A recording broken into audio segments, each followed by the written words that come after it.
En Suède, il y a eu un stop du milieu médical qui, lui, était aux premières loges du phénomène.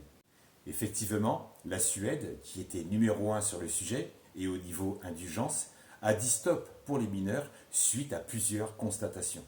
Une hausse importante des demandes, l'impuissance à amoindrir la souffrance, le malaise physique et moral des mineurs. Il y a aussi l'écart important entre les deux sexes de départ, c'est-à-dire que le nombre de jeunes filles souhaitant changer de sexe est supérieur à celui des jeunes garçons. Il y a aussi les effets secondaires et aussi une forte intensification des personnes qui souhaitent revenir en arrière.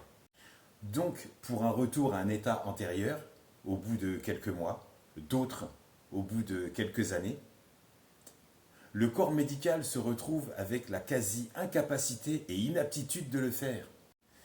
Exemple, Bertrand devient Bérangère, qui au bout de quelques années se dit « Tiens, c'est pas ouf.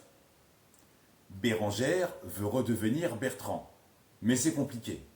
Pourquoi ? Eh bien parce qu'on lui a...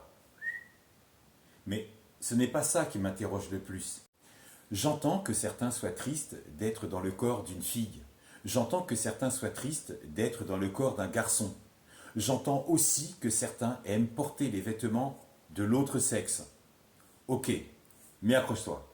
Si par exemple, Sylvain se fait appeler Sandra et qu'il va à l'école en jupe courte, sans problème. Aucun souci avec ça, grâce à la circulaire du 29 septembre 2021 qui lutte contre le racisme, qui lutte contre l'antisémitisme et qui lutte contre la haine anti-LGBT. Ok, mais ma question est, si on essaye d'être ouvert et large d'esprit, pourquoi Yasmina, on lui interdit de porter une robe longue à l'école?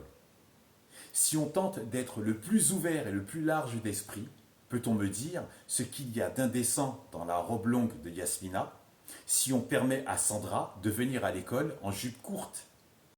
On en est donc au stade où l'ouverture d'esprit signifie, et par le biais de nouvelles lois, qui permettent d'expliquer pourquoi la liberté de certains étrangle et asphyxie l'existence et la liberté des autres.